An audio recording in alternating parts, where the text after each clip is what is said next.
Lives of the Most Eminent Painters, Sculptors, and Architects by Giorgio Vasari. Life of Daniello Ricciarelli, painter and sculptor of Volterra.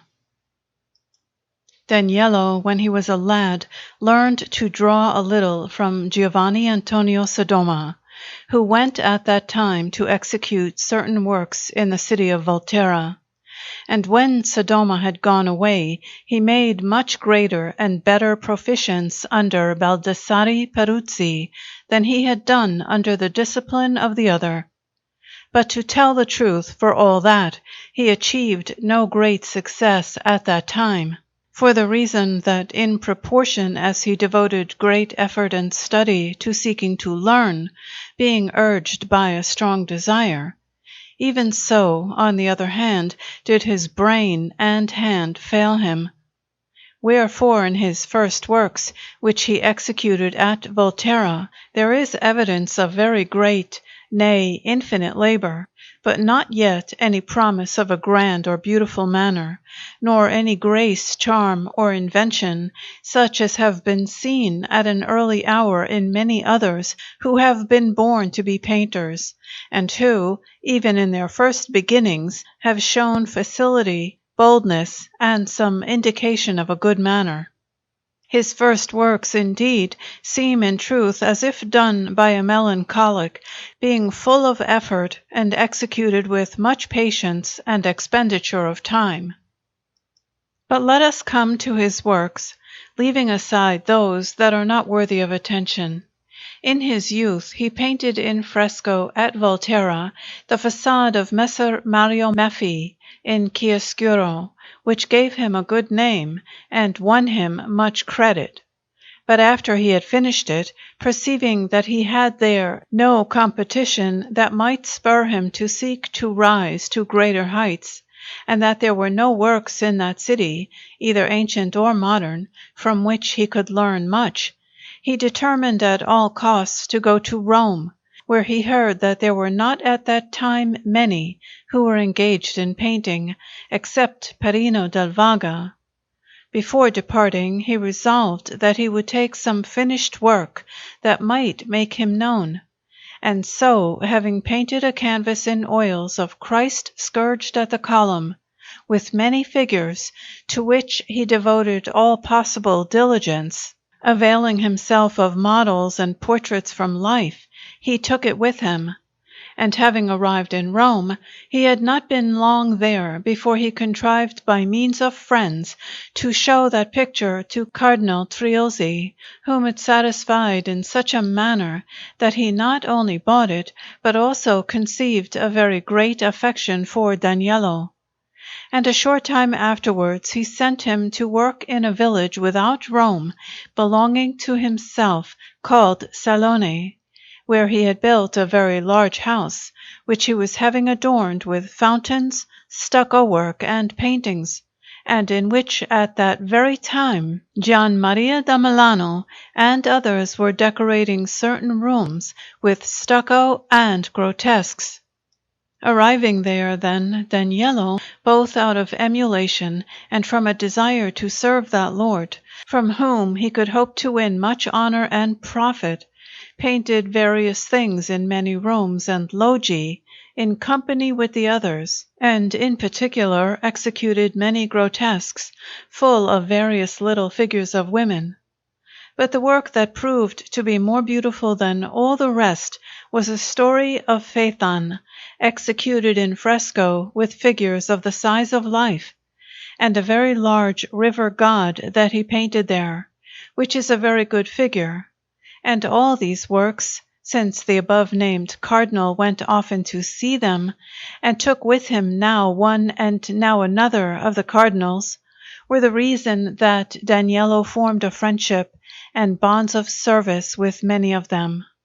Afterwards, Perino del Vaga, who at that time was painting the chapel of Messer Agnolo de Massimi in Trinita, having need of a young man who might help him, Daniello, desiring to make proficience, and drawn by his promises, went to work with him, and assisted him to execute certain things in the work of that chapel, which he carried to completion with much diligence. Now, before the sack of Rome, Perino had painted on the vaulting of the chapel of the Crocifisso in San Marcello, as has been related, the creation of Adam and Eve in figures of the size of life, and in much larger figures 2 evangelists, St. John and St. Mark, which were not yet completely finished, since the figure of St. John was wanting from the middle upwards. And the men of that company resolved, when the affairs of Rome had finally become settled again, that the same Perino should finish the work. But he, having other work to do, made the cartoons and had it finished by Daniello, who completed the St. John that had been left unfinished, painted all by himself the 2 other evangelists, St. Luke and St. Matthew. Between them 2 little boys that are holding a candelabrum, and on the arch of the wall that contains the window, 2 angels standing poised on their wings in the act of flight, who are holding in their hands the mysteries of the Passion of Jesus Christ. And he adorned the arch richly with grotesques and little naked figures of great beauty. In short, he acquitted himself marvelously well in all that work, although he took a considerable time over it. The same Perino having then caused Daniello to execute a frieze in the hall of the palace of Messer Agnolo Massimi, with many divisions in stucco and other ornaments, and stories of the actions of Fabius Maximus, he bore himself so well that Signora Elena Orsina, having seen that work, and hearing the ability of Daniello much extolled, commissioned him to paint her chapel in the Church of the Trinità in Rome, on the hill where the friars of San Francesco di Paola have their seat. Wherefore Daniello, putting forth all possible effort and diligence, in order to produce a rare work which might make him known as an excellent painter, did not shrink from devoting to it the labor of many years. From the name of that lady, the title given to the chapel being that of the Cross of Christ our Saviour, the subject chosen was that of the actions of Saint Helen. And so, in the principal altar-piece, Daniello painted Jesus Christ taken down from the cross by Joseph, Nicodemus, and other disciples, and the Virgin Mary in a swoon, supported on the arms of the Magdalene and the other Maries, in all which he showed very great judgment, and gave proof of very rare ability, for the reason that, besides the composition of the figures, which has a very rich effect, the figure of Christ is very fine, and most beautifully foreshortened, with the feet coming forward and the rest backwards.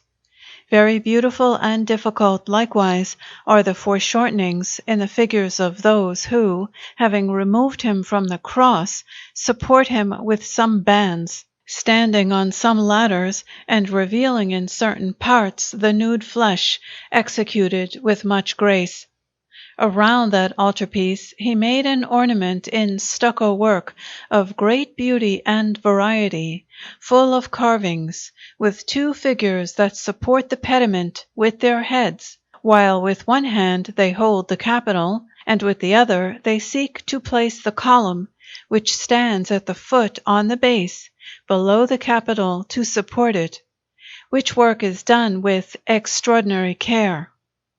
In the arch above the altarpiece he painted 2 Sibyls in fresco, which are the best figures in the whole work,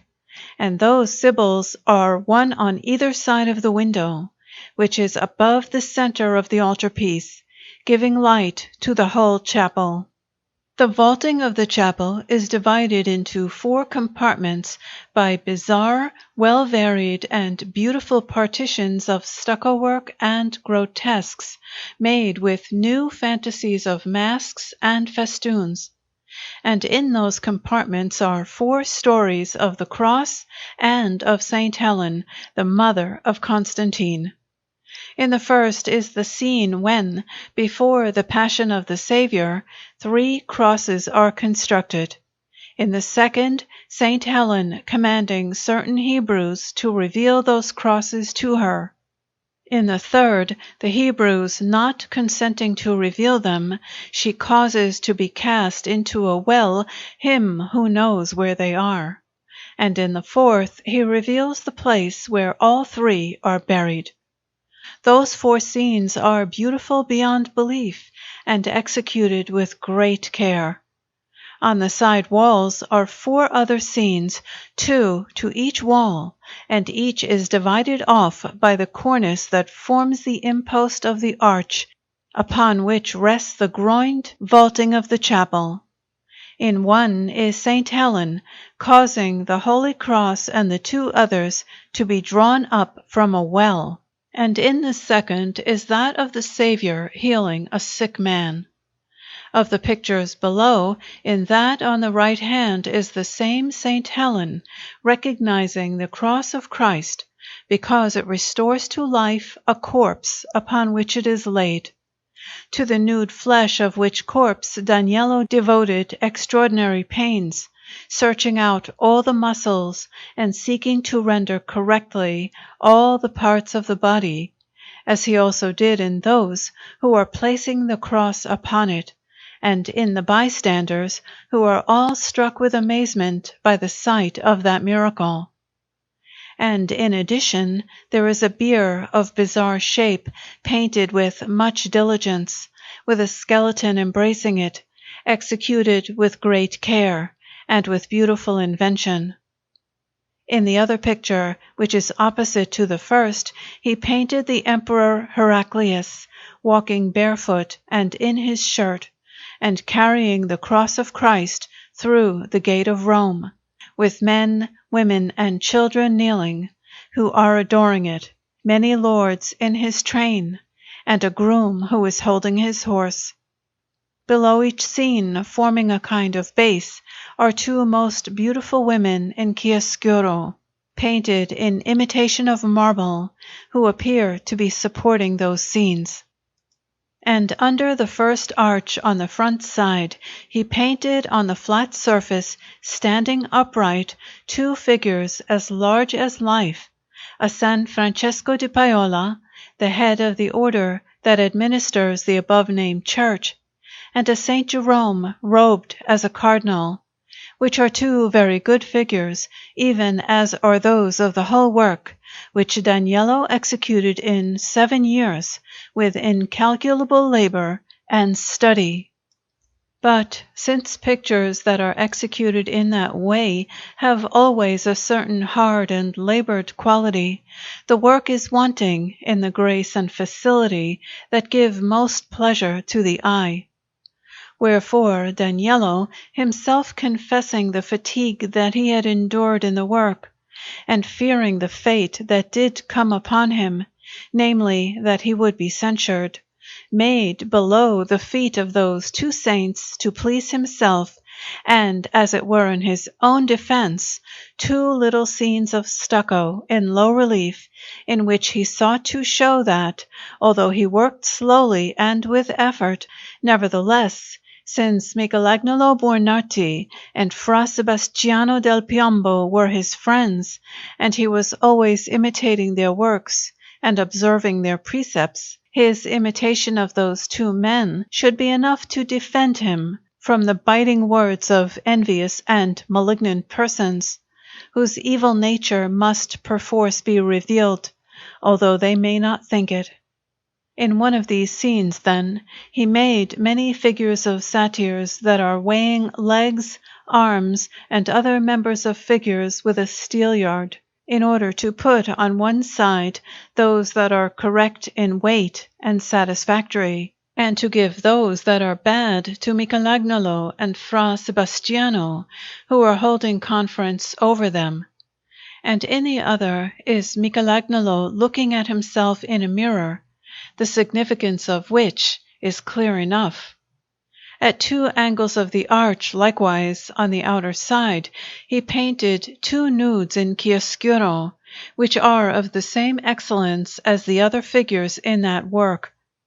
When it was all uncovered, which was after a very long time, it was much extolled, and held to be a very beautiful work, and a triumph over difficulties, and the painter a most excellent master. After that chapel, Cardinal Alessandro Farnese caused him to execute in a room in his palace, namely at the corner under one of those very rich ceilings made under the direction of Maestro Antonio da San Gallo, for 3 large chambers that are in a line, a very beautiful frieze in painting, with a scene full of figures on each wall, the scenes being a very beautiful triumph of Bacchus, a hunt, and others of that kind. These much pleased the cardinal, who caused him to paint in addition, in several parts of that frieze, the unicorn in various forms in the lap of a virgin, which is the device of that most illustrious family. Which work was the reason that that lord, who has ever been the friend of all talented and distinguished men, always favored him, and even more would he have done it, if Daniello had not been so dilatory over his work. But for that Daniello was not to blame, seeing that such was his nature and genius, and he was content to do little well rather than much not so well. Now, in addition to the affection that the cardinal bore him, Signor Annibale Caro worked on his behalf in such a manner with his patrons, the Farnese, that they always assisted him. And for Madama Margherita of Austria, the daughter of Charles V, he painted in 8 spaces, in the study of which mention has been made in the life of Indeco in the Palace of the Medici on the Piazza Navona. 8 little stories of the actions and illustrious deeds of the above-named Emperor Charles V, with such diligence and excellence that it would be almost impossible to do better in that kind of work. In the year 1547, Perino del Vaga died, leaving unfinished the Hall of Kings, which, as has been related, is in the Papal Palace, in front of the Sistine and Pauline chapels, and by the mediation of many friends and lords, and in particular of Michelangelo Buonarroti, Daniello was set in his place by Pope Paul III, with the same salary that Perino had received, and was commanded to make a beginning with the ornaments of the walls that were to be executed in stucco, with many nudes in the round over certain pediments. Now, since the walls of that hall are broken by 6 large doors in variegated marble, and only one wall is left unbroken, Daniello made over each door what is almost a tabernacle in stucco, of great beauty. In each of these he intended to execute in painting one of those kings who have defended the Apostolic Church, and then to continue on the walls with stories of those kings who have benefited the Church with tributes or victories,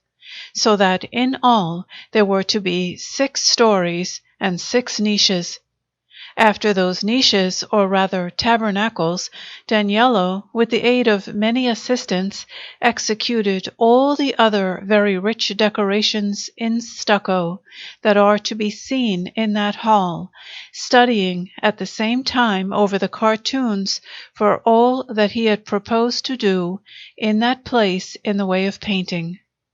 Which done, he made a beginning with one of the stories, but he did not paint more than about 2 braccia of it, and 2 of the kings in the tabernacles of stucco over the doors. For although he was pressed by Cardinal Farnese and by the Pope, not reflecting that death very often spoils the designs of men, he carried on the work so slowly that when in the year 1549 the death of the Pope took place, there was nothing done save what has been described. And then, the conclave having to be held in the hall, which was full of scaffolding and woodwork, it became necessary to throw everything to the ground and uncover the work. The whole being thus seen by everyone, the works in stucco were vastly extolled as they deserved. But not so the two kings in painting, for it was thought that they were not equal in excellence to the work at the Trinità, and that with all those fine allowances and advantages he had gone rather backward than forward. Julius III having been created pontiff in the year 1550, Daniello put himself forward by means of friends and interests, hoping to obtain the same salary and to continue the work of that hall. But the Pope, not having any inclination in his favor, always put him off. Indeed, sending for Giorgio Vasari, who had been his servant from the time when he was Archbishop of Siponto, he made use of him in all matters concerned with design. Nevertheless, His Holiness having determined to make a fountain at the head of the corridor of the Belvedere, and not liking a design by Michelangelo, in which was Moses striking the rock and causing water to flow from it, because it was a thing that could not be carried out without a great expenditure of time, since Michelangelo wished to make it of marble. His Holiness, I say, preferring the advice of Giorgio, which was that the Cleopatra, a divine figure made by the Greeks, should be set up in that place, the charge of that work was given by means of Buonarroti to Daniello, with orders that he should make in the above-named place a grotto in stucco work, within which that Cleopatra was to be placed. Daniello then, having set his hand to that work, pursued it so slowly, although he was much pressed, that he finished only the stucco work and the paintings in that room. But as for the many other things that the Pope wished to have done, seeing them delayed longer than he had expected, he lost all desire for them, so that nothing more was done, and everything was left in the condition that is still to be seen. In a chapel in the church of Sant'Agostino, Daniello painted in fresco, with figures of the size of life, Saint Helen causing the cross to be found,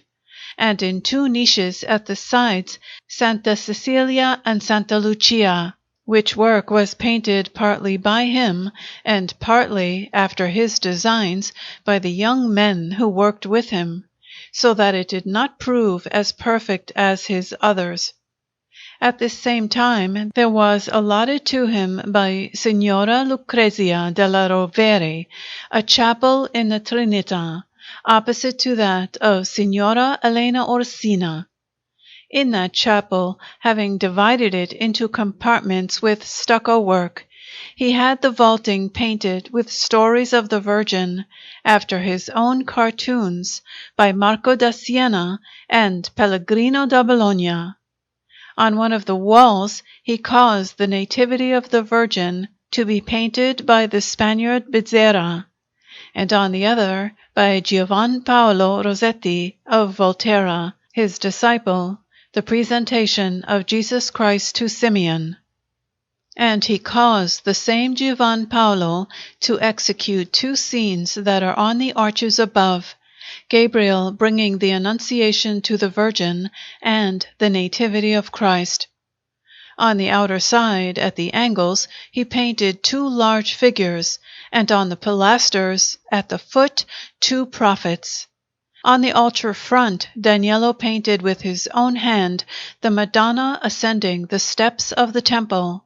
and on the principal wall the same Virgin ascending into heaven, borne by many most beautiful angels in the forms of little boys, and the 12 apostles below, gazing on her as she ascends. And since the place would not hold so many figures, and he desired to use a new invention in the work, he made it appear as if the altar of that chapel were the sepulchre, and placed the apostles around it, making their feet rest on the floor of the chapel where the altar begins, which method of Daniello's has pleased some, but others, who form the greater and better part, not at all. And although Daniello toiled 14 years over executing that work, it is not a whit better than the first. On the last wall of the chapel that remained to be finished, on which there was to be painted the Massacre of the Innocents, having himself made the cartoons, he had the whole executed by the Florentine Michele Alberti, his disciple. The Florentine, Monsignor Messer Giovanni della Casa, a man of great learning, to which his most pleasing and learned works, both in Latin and in the vulgar tongue, bear witness, having begun to write a treatise on the matters of painting, and wishing to enlighten himself as to certain minute particulars with the help of men of the profession, commissioned Daniello to make with all possible care a finished model of a David in clay, and then he caused him to paint, or rather to copy in a picture, the same David, which is very beautiful from either side, both the front and the back, which was a fanciful notion. And that picture now belongs to Messer Annibale Rucellai. For the same Messer Giovanni he executed a dead Christ with the Maries, and, on a canvas that was to be sent to France, Aeneas disrobing in order to go to sleep with Dido, and interrupted by Mercury, who is represented as speaking to him in the manner that may be read in the verses of Virgil. And he painted for the same man in another picture, likewise in oils, a most beautiful St. John in penitence, of the size of life, which was held very dear by that lord as long as he lived, and also a St. Jerome, beautiful to a marvel. Pope Julius III having died, and Paul IV having been elected Supreme Pontiff, the Cardinal of Carpi sought to persuade His Holiness to give the above-mentioned Hall of Kings to Daniello to finish, but that Pope, not delighting in pictures, answered that it was much better to fortify Rome than to spend money on painting it. And so he caused a beginning to be made with the great portal of the castle, after the design of Sallustio, the son of Baldassare Peruzzi of Siena, and his architect, and ordained that in that work, which was being executed all in travertine, after the manner of a sumptuous and magnificent triumphal arch, there should be placed in niches 5 statues, each of 4 braccia and a half, whereupon Daniello was commissioned to make an angel Michael, the other statues having been allotted to other craftsmen. Meanwhile, Monsignor Giovanni Riccio, Cardinal of Montepulciano, resolved to erect a chapel in San Pietro a Montorio, opposite to that which Pope Julius had caused to be built under the direction of Giorgio Vasari, and he allotted the altar-piece, the scenes in fresco, and the statues of marble that were going into it to Daniello. And Daniello, by that time, completely determined that he would abandon painting and devote himself to sculpture, went off to Carrara to have the marble quarried, both for the Saint Michael and for the statues that he was to make for the chapel in San Pietro a Montorio. With that occasion, coming to see Florence and the works that Vasari was executing in the palace for the Duke, and the other works in that city, he received many courtesies from his innumerable friends, and in particular from Vasari himself, to whom Buonarroti had recommended him by letter. Abiding in Florence then, and perceiving how much the Lord Duke delighted in all the arts of design, Daniello was seized with a desire to attach himself to the service of his most illustrious Excellency. Many means being therefore employed, the Lord Duke replied to those who were recommending him that he should be introduced by Vasari, and so it was done. And Daniello offering himself as the servant of his Excellency, the Duke answered graciously that he accepted him most willingly, and that after he had fulfilled the engagements that he had in Rome, he should come when he pleased, and he would be received very gladly. Daniello stayed all that summer in Florence, where Giorgio lodged him in the house of Simon Batti, who was much his friend. There, during that time, he cast in gesso nearly all the figures of marble by the hand of Michelangelo that are in the new sacristy of San Lorenzo. And for the Fleming, Michael Fugger, he made a Leda, which was a very beautiful figure. He then went to Carrara, and from there, having sent the marble that he desired in the direction of Rome, he returned once again to Florence for the following reason. Daniello had brought with him, when he first came from Rome to Florence, a young disciple of his own called Orazio Pianetti, a talented and very gentle youth. But no sooner had he arrived in Florence, whatever may have been the reason, than he died.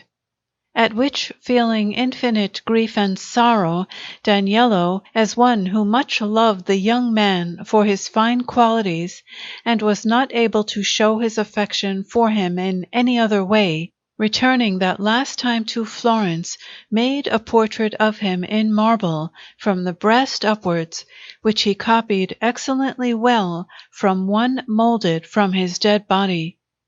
And when it was finished, he placed it with an epitaph in the church of San Michele Berteldi, on the Piazza degli Antenori, in which Daniello proved himself, by that truly loving office, to be a man of rare goodness, and a different sort of friend to his friends from the kind that is generally seen at the present day, when there are very few to be found who value anything in friendship beyond their own profit and convenience. After these things, it being a long time since he had been in his native city of Volterra, he went there before returning to Rome, and was warmly welcomed by his relatives and friends. Being besought to leave some memorial of himself in his native place, he executed the story of the Innocents in a small panel with little figures, which was held to be a very beautiful work, and placed it in the church of San Piero. Then, thinking that he would never return, he sold the little that he possessed there by way of patrimony to Leonardo Ricciarelli, his nephew, who, having been with him in Rome, and having learned very well how to work in stucco, afterwards served Giorgio Vasari for 3 years, in company with many others, in the works that were executed at that time in the palace of the Duke. When Daniello had finally returned to Rome, Pope Paul IV, having a desire to throw to the ground the judgment of Michelangelo on account of the nudes, which seemed to him to display the parts of shame in an unseemly manner, it was said by the cardinals and by men of judgment that it would be a great sin to spoil them, and they found a way out of it, which was that Daniello should paint some light garments to cover them, and the business was afterwards finished in the time of Pius IV by repainting the Saint Catherine and the Saint Biagio, which were thought to be unseemly. In the meantime, he began the statues for the chapel of the above-named Cardinal of Montepulciano, and the Saint Michael for the great portal. But none the less, being a man who was always going from one notion to another, he did not work with the promptitude that he could and should have used. About this time, after King Henry of France had been killed in a tournament, Signor Uberto Strozzi being about to come to Italy and to Rome, Queen Caterina de' Medici, having been left regent in that kingdom, and wishing to erect some honorable memorial to her dead husband, commanded the said Ruberto to confer with Buonarroti, and to contrive to have her desire in that matter fulfilled.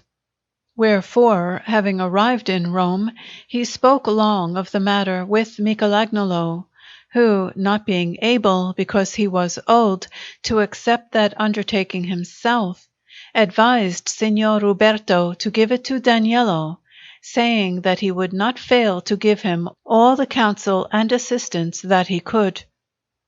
To that offer Strozzi attached great importance, and after they had considered with much deliberation what should be done,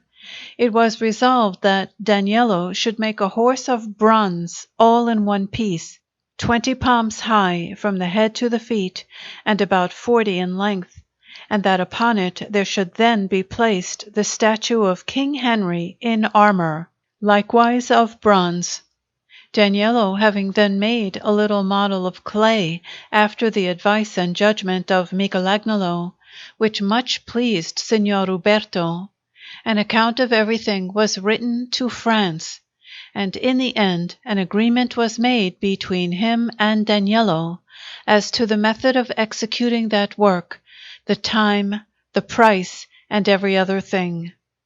Whereupon Daniello, setting to work with much study on the horse, made it in clay exactly as it was to be, without ever doing any other work.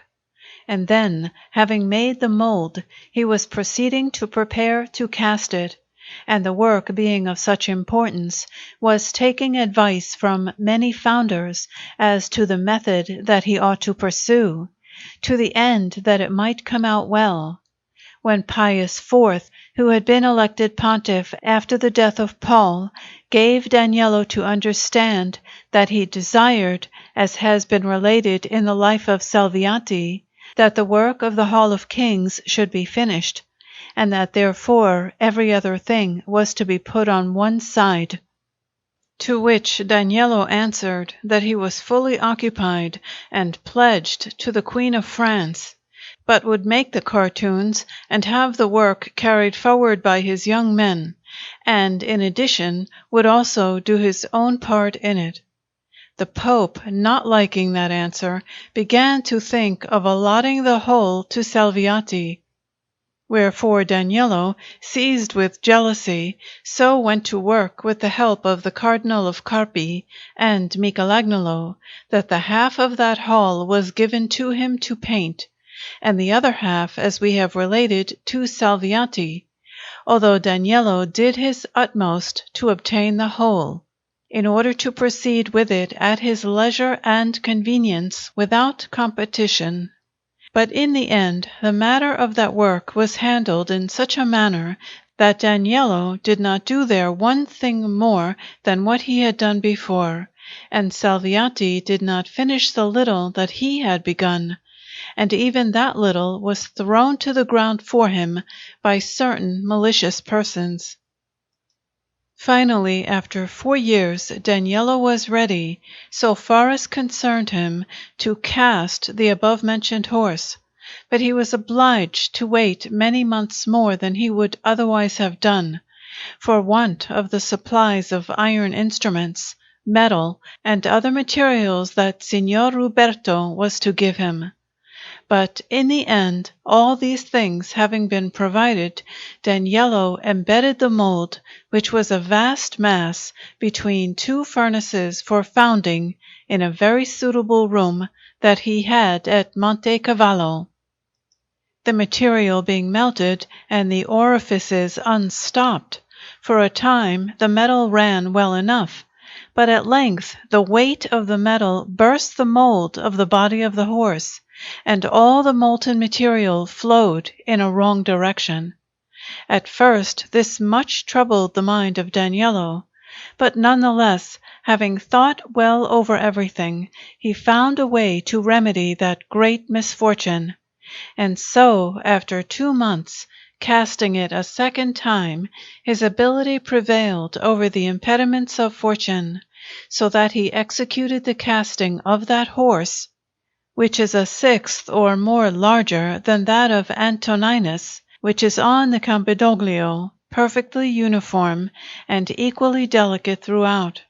And it is a marvelous thing that a work so large should not weigh more than 20,000 libbre. But such were the discomforts and fatigues that were endured in the work by Daniello, who was rather feeble in constitution and melancholy than otherwise, that not long afterwards there came upon him a cruel catarrh, which much reduced him. Indeed, whereas Daniello should have been happy at having surmounted innumerable difficulties in so rare a casting, it seemed that he never smiled again, no matter what good fortune might befall him. And no long time passed before that catarrh, after an illness of 2 days, robbed him of his life, on the 4th of April, 1566. But before that, having foreseen his death, he confessed very devoutly, and demanded all the sacraments of the Church. And then, making his will, he directed that his body should be buried in the new church that had been begun at the Baths by Pius IV for the Carthusian monks, ordaining also that at his tomb in that place there should be set up the statue of the angel that he had formerly begun for the great portal of the castle. And of all this he gave the charge to the Florentine Michel degli Alberti and to Feliciano of San Vito, in the district of Rome, making them executors of his will in those matters, and leaving them 200 crowns for the purpose. Which last wishes of Daniello's the two of them executed with diligence and love, giving him honorable burial in that place, according as he had directed. To the same men he left all his property pertaining to art, molds in gesso, models, designs, and all the other materials and implements of his work. Wherefore they offered themselves to the ambassador of France, saying that they would deliver completely finished, within a fixed time, the work of the horse and the figure of the king that was to go upon it. And in truth, both of them having practised many years under the instruction and discipline of Daniello, the greatest things may be expected from them. Disciples of Daniello likewise have been Biagio da Carigliano of Pistoia, and Giovan Paolo Rossetti of Volterra, who is a very diligent person and of most beautiful genius, which Giovan Paolo, having retired to Volterra many years ago, has executed, as he still does, works worthy of much praise. Another who also worked with Daniello and made much proficience was Marco da Siena, who, having made his way to Naples and chosen that city as his home, lives there and is constantly at work. And Giulio Mazzoni of Piacenza has likewise been a disciple of Daniello, which Giulio received his first instruction from Vasari, when Giorgio was executing in Florence an altarpiece for Messer Biagio May, which was sent to Lucca and placed in San Piero Segoli. And when the same Giorgio was painting the altarpiece of the high altar and a great work in the refectory of Monte Alavito at Naples, besides the sacristy of San Giovanni Carbonaro and the doors of the organ in the Piscopio, with other altar pieces and pictures. Giulio, having afterwards learned from Daniello to work in stucco, in which he equalled his master, has adorned with his own hand all the interior of the palace of Cardinal Capodeferro, executing there marvelous works, not only in stucco, but also of scenes in fresco and in oils, which have won him infinite praise, and that rightly. The same master has made a head of Francesco del Nero in marble, copying it so well from the life that I do not believe that it is possible to do better. Wherefore it may be hoped that he is destined to achieve a very fine result, and to attain to the greatest excellence and perfection that a man can reach in these our arts. Daniello was an orderly and excellent man, but so intent on the studies of art that he gave little thought to the other circumstances of his life. He was a melancholy person and very solitary, and he died at about the age of 57. A request for his portrait was made to those disciples of his, who had taken it in gesso, and when I was in Rome last year they promised it to me. But for all the messages and letters that I have sent to them, they have refused to give it, thus showing little affection for their dead master. However, I have been unwilling to be hindered by that ingratitude on their part, seeing that Daniello was my friend, and I have included the portrait given above, which, although it is a little like him, must serve as a proof of my diligence, and of the little care and lovingness of Michel degli Alberti and Feliciano de San Vito.